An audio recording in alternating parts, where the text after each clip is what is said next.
ಕೆಂಚಕಾರನಹಳ್ಳಿ ಭಾಗದಲ್ಲಿ ಸೇರಿರುವಂತ ಎಲ್ಲ ರೈತಾಪಿ ವರ್ಗದ ಹಿರಿಯಕರು, ರೈತ ಮಹಿಳೆಯರು, ರೈತ ಯುವ ನಾಯಕರುಗಳಿಗೆ ಈಗಾಗಲೇ ಉದ್ದೇಶಿಸಿ ಮಾಗಡಿ ವಿಧಾನಸಭಾ ಕ್ಷೇತ್ರದ ನಿಕಟಪೂರ್ವ ಶಾಸಕರು ಮಂಜಣ್ಣ ಅವರು ಸುದೀರ್ಘವಾಗಿ ಮಾತನಾಡಿದ್ದಾರೆ. ಇದು ನಿಮ್ಮ ಹೋರಾಟ ಅಲ್ಲ, ಬದಲಾಗಿ ರೈತರ ಒಂದು ಸ್ವಾಭಿಮಾನದ ಹೋರಾಟ, ರೈತರ ಅಸ್ಮಿತೆಗೋಸ್ಕರ ಜನತಾದಳ ಪಕ್ಷ ಆಗಲಿ, ದೇವೇಗೌಡರಾಗ್ಲಿ, ಕುಮಾರಣ್ಣ ಅವರಾಗ್ಲಿ, ನಮ್ಮ ಇಡೀ ಕುಟುಂಬ ಸದಾಕಾಲ ನಿಮ್ಮಗಳ ಜೊತೆ ಹಿಂದಿನಿಂದಲೂ ನಿಂತಿದ್ದೇವೆ. ಯಾವುದೇ ಒಂದು ರಾಜಕೀಯದ ದುರುದ್ದೇಶದ ಉದ್ದೇಶದ ಅಥವಾ ಲೆಕ್ಕಾಚಾರಗಳನ್ನ ಇಟ್ಕೊಂಡು ನಿಮ್ಮ ಬಳಿ ಇವತ್ತು ಬಂದಿರತಕ್ಕಂಥದ್ದಲ್ಲ. 14 ತಿಂಗಳು ನಿಮಗೆ ಆಗ್ತಾ ಇರ್ತಕ್ಕಂಥ ಈ ಒಂದು ಪ್ರತಿನಿತ್ಯದ ಯಾತನೆ ಏನಿದೆ, ಈಗಾಗಲೇ 435ಕ್ಕೂ ಹೆಚ್ಚು ದಿನಗಳ ಕಾಲ ಎಷ್ಟೋ ಜನ ಮಹಿಳೆಯರುಗಳು, ಎಷ್ಟೋ ಜನ ಹಿರಿಯಕರು, ಎಷ್ಟೋ ಜನ ಯುವಕರು ನಿಮ್ಮ ಕೆಲಸ ಕಾರ್ಯ ಬಿಟ್ಟು ಇವತ್ತು ನೀವು ಹೋರಾಟದಲ್ಲಿ ಮುಂದಾಗಿದ್ದೀರಿ. ಆ ಹೋರಾಟ ನಡೀತಾ ಇರತಕ್ಕಂಥ ಸ್ಥಳ ನೋಡಿದ್ರು ಕೂಡ ಅಲ್ಲಿ ಯಾರು ಕೂಡ ಹೆಚ್ಚಾಗಿ ಸಮಯ ಕಳೀತಕ್ಕಂಥ ಸ್ಥಳವೂ ಅಲ್ಲ. ಆದ್ರೂ ಇವ್ಯಾವ ನೀವು ಲೆಕ್ಕಿಸ್ತಾ ಇಲ್ಲ. ಕಾರಣ ಇವತ್ತು ನಿಮ್ಮ ಸ್ವಾಭಿಮಾನದ ಪ್ರಶ್ನೆ, ನಿಮ್ಮ ಬದುಕಿನ ಪ್ರಶ್ನೆ, ನಿಮ್ಮ ಭಾವನೆಗಳ ಪ್ರಶ್ನೆಗೆ ಎಲ್ಲೋ ಒಂದ್ ಕಡೆ ಇವತ್ತು ಸರ್ಕಾರ ನಡ್ಕೊಳ್ತಾ ಇರ್ತಕ್ಕಂಥ ಒಂದು ರೀತಿ ನಿಜಕ್ಕೂ ಕೂಡ ಅತ್ಯಂತ ಖಂಡನೀಯ. ನೀವೆಲ್ಲವನ್ನ ಗಮನಿಸಿ ಕಳೆದ 14 ತಿಂಗಳ ನಿಮ್ಮ ಹೋರಾಟ ಏನಿದೆ, 2ನೇ ಬಾರಿ ನಾನು ಅಧಿಕೃತವಾಗಿ ಹೋರಾಟಕ್ಕೆ ಕೈ ಜೋಡಿಸಿರ್ತಕ್ಕಂಥದ್ದು. ನಿಮ್ಮ ಪ್ರತಿದಿನದ ಹೋರಾಟದ ಪ್ರತಿ ಕ್ಷಣದ ವಿಚಾರವೂ ಕೂಡ ಸನ್ಮಾನ್ಯ ಕುಮಾರಣ್ಣ ಅವರು ತರಿಸ್ಕೊಳ್ತಾ ಇದ್ದಾರೆ. ನಾನು ಮಂಜಣ್ಣ ಅವ್ರ ಜೊತೆ ನಿರಂತರವಾಗಿ ಚರ್ಚೆಯಲ್ಲಿ ಇದ್ದೇನೆ. ಒಂದು ಮಾತು ಈ ಸಂದರ್ಭದಲ್ಲಿ ತಮ್ಮೆಲ್ಲರಲ್ಲೂ ನಾನು ಹೇಳ್ತಕ್ಕಂಥದ್ದು ಇಷ್ಟೇ. ನಾನೊಂದು 3-4 ದಿನಗಳ ಹಿಂದೆ ಒಂದು ಪತ್ರಿಕಾಗೋಷ್ಠಿ ಕರೆದಿದ್ದೆ, ಬೇರೆ ಯಾವುದೋ ಉದ್ದೇಶಕ್ಕೆ ಕರೆದಿದ್ದೆ. ವಿಚಾರ ಮತ್ತೆ ನಮ್ಮ ಕೆಂಚಕಾರನಹಳ್ಳಿ ಬೈರಮಂಗಲ ವಿಚಾರ ಕಣ್ಣೆದುರುಗಡೆ ಬಂದು ನಿಂತ ಸಂದರ್ಭದಲ್ಲಿ ಬೆಂಗಳೂರಿನ ಮಾಧ್ಯಮದ ಸ್ನೇಹಿತರಿಗೆ ಹೇಳಿದ್ದೆ, ನಾನು ನಮ್ಮ ಭಾಗದ ರೈತರ ಜೊತೆ ನಿಲ್ತಕ್ಕಂಥದ್ದಕ್ಕೆ ಬದಲಿದ್ದೇನೆ. ನಾನು ಒಮ್ಮೆ 26 ಗ್ರಾಮಗಳಿಗೂ ಹೋಗಿ 26 ಗ್ರಾಮದ ರೈತರ ನಿಜವಾದ ಸಂಕಷ್ಟಗಳೇನಿದೆ, ಯಾವ ರೀತಿ ರೈತರು ಬದುಕ್ತಾ ಇದ್ದಾರೆ, ಯಾವ್ಯಾವ ರೀತಿ ಬೆಳೆ ಬೆಳೀತಾ ಇದ್ದಾರೆ, ಯಾವ ರೀತಿ ತೋಟಗಾರಿಕೆ ಮಾಡ್ತಾ ಇದ್ದಾರೆ, ಯಾವ ರೀತಿ ಹೈನುಗಾರಿಕೆ ಮೂಲಕ ನಿಮ್ಮ ಬದುಕನ್ನ ಕಟ್ಕೊಂಡಿದ್ದೀರಿ, ನೀವು ಜೀವನ ರೂಪಿಸ್ಕೊಂಡಿದ್ದೀರಿ ಅಂತಕ್ಕಂಥದ್ದನ್ನ ನಿಖಿಲ್ ಕುಮಾರಸ್ವಾಮಿ ಒಮ್ಮೆ ಹೋಗಿ ಕಣ್ಣಾರೆ ಅದನ್ನ ನೋಡಿ ಬರಬೇಕು ಅಂತಕ್ಕಂಥದ್ದನ್ನ ನಾನೇನು ಮನಸ್ಸಲ್ಲಿ ಅನ್ಕೊಂಡಿದ್ದೆ. ಅದು ಮಾಧ್ಯಮದಲ್ಲೂ ಕೂಡ 4 ದಿನದಿಂದ ಹೇಳಿದ್ದೆ. ಇವತ್ತು ಮಾಧ್ಯಮದವರು ಕೂಡ ಬಂದು ನಿಂತಿದ್ದಾರೆ. ಒಂದು 3-4 ದಿನಗಳಿಂದ ನಾವು ನೋಡ್ತಾ ಇದ್ದೇವೆ, ಬೈರಮಂಗಲ ಮತ್ತೆ ಕೆಂಚಕಾರನಹಳ್ಳಿನಲ್ಲಿ ಇವತ್ತು ಅದೆಂಥದೋ AICT ಕಟ್ಟಿಬಿಡ್ತೀನಿ, ಸ್ಮಾರ್ಟ್ ಸಿಟಿ ಕಟ್ಟಿಬಿಡ್ತೀನಿ ಅಂತಕ್ಕಂಥದ್ದು. ಪಾಪ ಇಲ್ಲಿರ್ತಕ್ಕಂಥ ಜನಪ್ರತಿನಿಧಿಗಳು, ಈ ರಾಜ್ಯ ಸರ್ಕಾರ ಏನು ತೀರ್ಮಾನ ತಗೊಂಡಿದೆ, ಆ ತೀರ್ಮಾನ ತಗೊಳ್ಳೋದಕ್ಕಿಂತ ಮುಂಚಿತವಾಗಿ ನಿಮ್ಮ ಒಪ್ಪಿಗೆಯನ್ನೇನಾದ್ರೂ ಬಂದು ಪಡೆದ್ರ ಅಂತಕ್ಕಂಥದ್ದನ್ನ ನಿಮ್ಗೆ ಕೇಳಲಿಕ್ಕೆ ಬಯಸ್ತೇನೆ. ನಾನು ಬಂದಿದ್ದಾರಮ್ಮ? ಯಾಕೆಂದ್ರೆ ಮಾಧ್ಯಮಗಳಲ್ಲಿ ತಾವು ನೋಡಿದಿರಿ, 80% ಜನ ಭೂಮಿ ಇಟ್ಕೊಂಡಿರ್ತಕ್ಕಂಥವ್ರು ನಮ್ಮ ರೈತರು ಯಾರು ಉಳುಮೆ ಮಾಡ್ತಾ ಇದ್ದಾರೆ ಎಲ್ಲರೂ ಕೂಡ ಒಪ್ಕೊಂಡ್ಬಿಟ್ಟಿದ್ದಾರೆ. 80% ರೈತರು ಸಹಿ ಹಾಕ್ಬಿಟ್ಟಿದ್ದಾರೆ ಅಂತ ಒಂದ್ಸಲ ಹೇಳ್ತಾರೆ. ಮತ್ತೊಂದ್ ಕಡೆ ಹೇಳ್ತಾರೆ ರೈತರೆಲ್ಲ ವ್ಯವಸಾಯ ಮಾಡ್ತಾ ಇರ್ತಕ್ಕಂಥವ್ರು ಯಾರೂ ಇಲ್ಲ ಅಂತಾರೆ. ಇವತ್ತು ಕಣ್ಣಾರೆ ನೋಡ್ಕೊಂಡು ಬಂದಿದ್ದೇವೆ. ಮಂಜಣ್ಣ ಅವರು ಎಲ್ಲ ಎಳೆಯಾಗಿ ಬಿಡಿಸಿ ನಿಮ್ಮ ಮುಂದೆ ಇಟ್ಟಿದ್ದಾರೆ.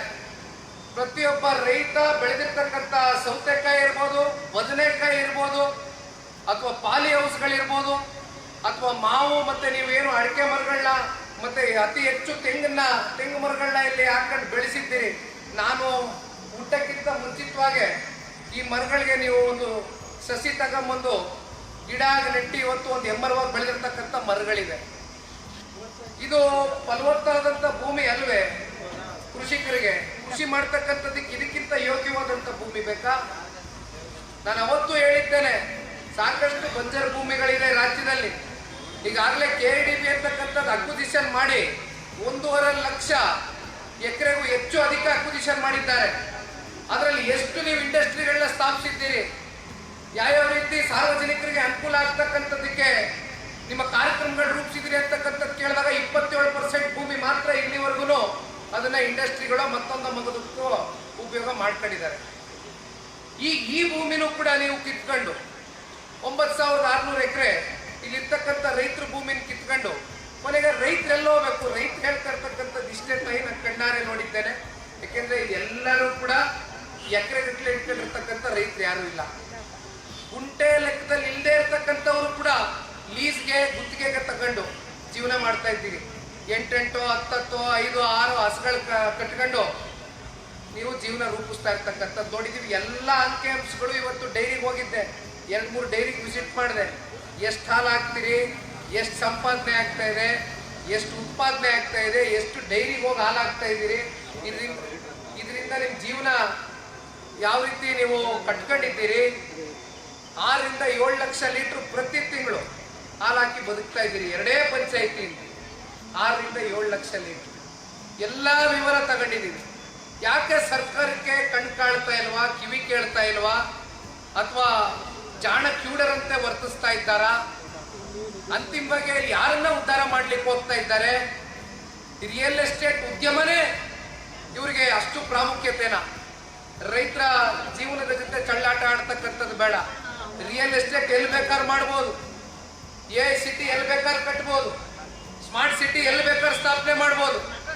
ಇಲ್ಲಿ ಯಾರೋ ಅದರಲ್ಲಿ ಮಧ್ಯದಲ್ಲಿ ಬೇರೆ ಒಂದಷ್ಟು ಜನ ದಳ್ಳಾಳಿಗಳು ಬಂದು ತಲೆ ಕೆಡ್ಸಕ್ ನೋಡೋದು. ಆದ್ರೆ ನನಗೆ ಗೊತ್ತಿದೆ, ರೈತರು ಇಲ್ಲಿ ಯಾರು ಕೂಡ ಯಾರಿಗೂ ಕಿವಿ ಕೊಟ್ಟೆವು ಇವತ್ತು ಭೂಮಿ ಕೊಡ್ತಕ್ಕಂಥವ್ನು ಯಾವನು ಇಲ್ಲ. ಇಲ್ಲಿ ನಮ್ಮ ಸ್ವಾಭಿಮಾನದ ಪ್ರಶ್ನೆ ಇದೆಯಣ್ಣ. ಇಲ್ಲಿ ರಾಜಕೀಯ ಬೆರೆಸ್ತಕ್ಕಂಥದ್ದು ಬೇಡ. ನಾನು ರಾಜಕೀಯ ಮಾಡೋದಕ್ಕೋಸ್ಕರ ಬಂದಿಲ್ಲ. ಆದ್ರೆ ಒಂದು ಬಹಳ ಸ್ಪಷ್ಟವಾಗಿ ಹೇಳ್ತಾರೆ, ನಮ್ಮನ್ನ ಬೆಳೆಸಿದ್ದೀರಿ, ಹರಿಸಿದ್ದೀರಿ, ಮನೆ ಮಕ್ಕಳ ರೀತಿ ಸಾಕಿದ್ದೀರಿ, ಸಲಿಯಿದ್ದೀರಿ. ಇವತ್ತು ನಮ್ಮ ಜವಾಬ್ದಾರಿ ಇದೆ, ನಮ್ಮ ಕರ್ತವ್ಯ ಇದೆ. ಆ ಜವಾಬ್ದಾರಿಯನ್ನು ಅರ್ಕೊಂಡಿದ್ದೇವೆ. ಸರ್ಕಾರ ದಪ್ಚರ್ಮದ ಸರ್ಕಾರ. ಇದೇ ತಿಂಗಳು ಫೈನಲ್ ನೋಟಿಫಿಕೇಶನ್ ಜಾರಿ ಮಾಡಬೇಕು ಅಂತಕ್ಕಂಥದ್ದು ನಿರ್ಧಾರ ಮಾಡವ್ರೆ. ಇದೇ ತಿಂಗಳು ಹೊತ್ತಿಗೆ ಕೊನೆಗೆ ಫೈನಲ್ ನೋಟಿಫಿಕೇಶನ್ ಜಾರಿ ಮಾಡಿ ಕೊನೆಗೆ ಅದೆಂತದೋ ಹುಡ್ಕೋನಲ್ಲಿ ಸಾಲ ತಗೊಬರೋದಕ್ಕೆ 12,500 ಕೋಟಿ ಸಾಲ ಇರ್ತಾರಂತೆ. ಆಯ್ತಲ್ಲವ, ಆ 12,500 ಕೋಟಿ ಸಾಲ ಹುಡ್ಕೋದಿಂದ ಏನ್ ತಗತ್ತವ್ರಲ್ಲ, ಅದನ್ನ ಹಣ ಇಡಬೇಕಲ್ಲ. ಯಾರು ಹಣ ಇಡ್ತಾ ಇದಾರೆ ಅನ್ಕೊಂಡಿದ್ದೀರಿ? ನಿಮ್ ಜಮೀನು ಮಾರ್ಟ್ಗೇಜ್ಗಿಡೋದು, ನಿಮ್ ಜಮೀನನ್ನ ಮಾರ್ಟ್ಗೇಜ್ಗಿಟ್ಟು ನಮ್ಮ ರೈತರ ಜಮೀನ ಹಣ ಇಟ್ಟು ಇವತ್ತು ಸಾಲ ತಗತ್ತವ್ರಂತೆ. ಪುಣ್ಯಾತ್ಮ ಹಣ ಇಡಬೇಕಾ ನಮ್ಮ ಜಮೀನ? ಕೊನೆಗೆ ನಿಮ್ಮನ್ನೆಲ್ಲ ಸ್ಥಳಾಂತರ ಮಾಡಿ ಕೊನೆಗೆ ಇಲ್ಲಿ ಭೂಮಿನೂ ಇಲ್ಲ, ಬದುಕು ಇಲ್ಲ, ಜೀವನನೂ ಇಲ್ಲ, ಮರ್ಯಾದೆಯಿಂದ ಬದುಕ್ತಕ್ಕಂಥದಕ್ಕೆ ಅವಕಾಶವೂ ಇಲ್ಲ. ಈಗ ಯಾಗೋ ಅಲ್ಪ ಸ್ವಲ್ಪ ನೀವು ಏನೋ ದುಡಿಮೆ ಮಾಡ್ಕೊಂಡು ಗೌರವಿತವಾಗಿ ನಿಮ್ಮ ಮಕ್ಕಳ ಭವಿಷ್ಯ ರೂಪಿಸ್ತಾ ಇದ್ದೀರಿ. ಪ್ರತಿನಿತ್ಯ ಎದುರಿಸ್ತಕ್ಕಂಥ ಆರೋಗ್ಯ ಸಮಸ್ಯೆ, ಹೆಂಗೋ ಖರ್ಚು ವೆಚ್ಚು ನೀವೆಲ್ಲೋ ಹಸ ಸಾಕೊಂಡು ಹೆಂಗೋ ಒಂದು ಜೀವನ ಕಟ್ಕೊಂಡು ಹೋಗ್ತಾ ಇದ್ದೀರಿ. ಒಟ್ಟಾರೆಯಾಗಿ ಪ್ರಾಮಾಣಿಕವಾಗಿ ಕೆಲಸ ಮಾಡ್ಕೊಂಡು ಬದುಕ್ತಾ ಇದ್ದೀರಿ. ಈಗ ಬಂದು ನಿಮ್ಮ ಬದುಕಿನ ಜೊತೆ ಚಳ್ಳಾಟ ಆಡ್ತಕ್ಕಂಥದ್ದು ಆಗ್ಬೇಕಾ? ದಯವಿಟ್ಟು ಯಾರು ಕೂಡ ಇದಕ್ಕೆ ನೀವು ತಲೆ ಬಾಗ್ಲಿಕ್ಕೆ ಹೋಗ್ಬೇಡಿ. ನಿಮ್ ಜೊತೆ ನಾವಿರ್ತೇವೆ. ಸರ್ಕಾರ ಏನಾದ್ರೂ ಮಾಡಿ, ಯಾವ ಫೈನಲ್ ನೋಟಿಫಿಕೇಶನ್ ತಲೆ ಕೆಡಿಸ್ಕೊಬೇಡಿ. ಕಾನೂನಿನ ಹೋರಾಟ, ಮನೆಯವರೆಲ್ಲ ಜೊತೆನವರೇ ಕಾನೂನಿನ ಹೋರಾಟಕ್ಕೆ. ಯಾಕೆಂದ್ರೆ ಈಗಾಗಲೇ 3,500 ಇಂದ 4,000 ತಕರಾರು ಅರ್ಜಿಗಳು ನೀವೇ ಬರೆದು ಹಾಕಿದ್ದೀರಿ ಸರ್ಕಾರಕ್ಕೆ. ಆದ್ರೆ ಇಲ್ಲಿವರೆಗೂ ಸರ್ಕಾರದ ಕಡೆಯಿಂದ ಯಾವುದೇ ರೀತಿ ರಿಪ್ಲೈ ಬಂದಿಲ್ಲ. ಎಲ್ಲ ಸುಮ್ಮನೆ ಬರ್ಸ್ಕೊಂಡ್ರು, ಮೂಲೆಗೆ ಹಾಕಿ ಬಿಸಾಕಿದ್ರು. ಆದ್ರೆ ಒಂದು ಮಾತನ್ನ ಹೇಳ್ತೇನೆ, ಕಾನೂನಿಗಿಂತ ದೊಡ್ಡವರು ಈ ಸರ್ಕಾರವೂ ಅಲ್ಲ. ಎಲ್ಲ ತಲೆ ಬರಬೇಕಾಗ್ತದೆ. ಕಾನೂನಿನ ಅಡಿಯಲ್ಲಿ ನಿಮಗೆ ಸಿಗ್ಬೇಕಾಗಿರ್ತಕ್ಕಂಥ ಹಕ್ಕೇನಿದೆ ಅದನ್ನ ಉಳಿಸ್ಕೊಳ್ತಕ್ಕಂಥದ್ದಕ್ಕೆ ಕಾನೂನಾತ್ಮಕವಾದಂಥ ಹೋರಾಟ ನಿಮ್ಮ ಜೊತೆಯಲ್ಲಿ ಕುಮಾರಣ್ಣ ಅವರು, ಅವರ ಒಂದು ಮಾರ್ಗದರ್ಶನದಲ್ಲಿ ನಾವು, ಮಂಜಣ್ಣ ಅವರು, ನಾವೆಲ್ಲರೂ ಸೇರಿ ಇರ್ತಕ್ಕಂಥ ರೈತ ಮುಖಂಡರುಗಳು ಕೈ ಜೋಡಿಸಿ ಮನವಿ ಮಾಡ್ತೇನೆ. ಯಾಕೆಂದ್ರೆ ಇದು ನಿಮ್ಮ ಭೂಮಿ, ನಿಮ್ಮ ಮಕ್ಕಳ ಭವಿಷ್ಯ ಅಡಗಿದೆ. ನಿಮ್ಮ ಜೊತೆ ನಾನಿರ್ತೇನೆ. ದಯವಿಟ್ಟು ಧೃತಿಗೆಡಬೇಡಿ. ನಿಮ್ಮ ಜೊತೆನಲ್ಲಿ ನಾವೆಲ್ಲ ಭದ್ರಾಗೆ ಬಂದಿದ್ದೇವೆ. ಯಾವ ಹೋರಾಟ ಯಾವ ಹಂತಕ್ಕೆ ಬೇಕಾದ್ರೂ ಹೋಗೋಣ. ಇವತ್ತು 1 ದಿನ 2 ದಿನ ಬಂದು ಇಲ್ಲೇನೋ ಬೊಗಳೆ ಭಾಷಣ ಬಿಟ್ಟು ಹೋಗ್ತಕ್ಕಂಥ ಪ್ರಶ್ನೆ ಇಲ್ಲ. ನಿಮ್ಮ ಜೊತೆನಲ್ಲಿ ಪ್ರತಿ ಹಂತದ ಸುದ್ದಿಯನ್ನ ನಾವು ಗ್ರಹಿಸ್ತೇವೆ. ಕುಮಾರಣ್ಣ ಅವರು ಡೆಲ್ಲಿಲವರೇ ಬೆಳಗ್ಗೆಯಿಂದ 2 ಸಲ ಫೋನ್ ಮಾಡಿದ್ರು. ನಿನ್ನೆ ಸಂಜೆ 3 ಸಲ ಮಾತಾಡಿದ್ರು ಮಂಜಣ್ಣ ಅವ್ರಿಗೂ. ಇಲ್ಲಪ್ಪ ಹೇಳು, ನಾನು ಬರ್ತೀನಿ ಕಣೆಯ, ನಾನು ಒಂದ್ಸಲಿ ಎಲ್ಲ ಒಂದು ಹಳ್ಳಿಗಳನ್ನ ನಾನು ವಿಸಿಟ್ ಮಾಡಬೇಕು, ನಮ್ಮ ಜನ ನಾನು ನೋಡ್ಬೇಕು. ಬಂದೋಯ್ತೀನಿ, ಧೃತಿ ಕೆಡಕ್ ಬೇಡ, ಧೈರ್ಯ ಕೆಡಿಸ್ಕೊಳಕ್ ಬೇಡ. ನೀನು ಮತ್ತೆ ಮಂಜಣ್ಣ ಇಬ್ರು ಹೋಗ್ಬಿಟ್ಟು ಬನ್ನಿ ಅಂತ ಇವತ್ತು ಕುಮಾರಣ್ಣ ಹೇಳಿದ್ರು. ಬಂದಿದೀವಣ್ಣ. ತಾಯಿ ದಯವಿಟ್ಟು ಧೈರ್ಯವಾಗಿರಿ, ನಿಮ್ ಜೊತೆ ನಾವಿರ್ತೇವೆ. ನಿಮ್ಮ ಭೂಮಿಯನ್ನ, ನಿಮ್ಮ ಹಕ್ಕನ್ನ ಮತ್ತೆ ನಿಮ್ಮ ತೆಕ್ಕೆಗೆ ತಗೊಳ್ತಕ್ಕಂಥದಕ್ಕೆ ಎಲ್ಲಾ ರೀತಿಯಾದಂತ ಹೋರಾಟಗಳು ಮಾಡೋಣ. If you like this video ಬೇಗ ಲೈಕ್ ಮಾಡಿ, ಕಾಮೆಂಟ್ ಮಾಡಿ, ಶೇರ್ ಮಾಡಿ ಹಾಗೂ ಯೋಯೋ ಟಿವಿ ಕನ್ನಡವನ್ನು ಸಬ್ಸ್ಕ್ರೈಬ್ ಮಾಡಿ.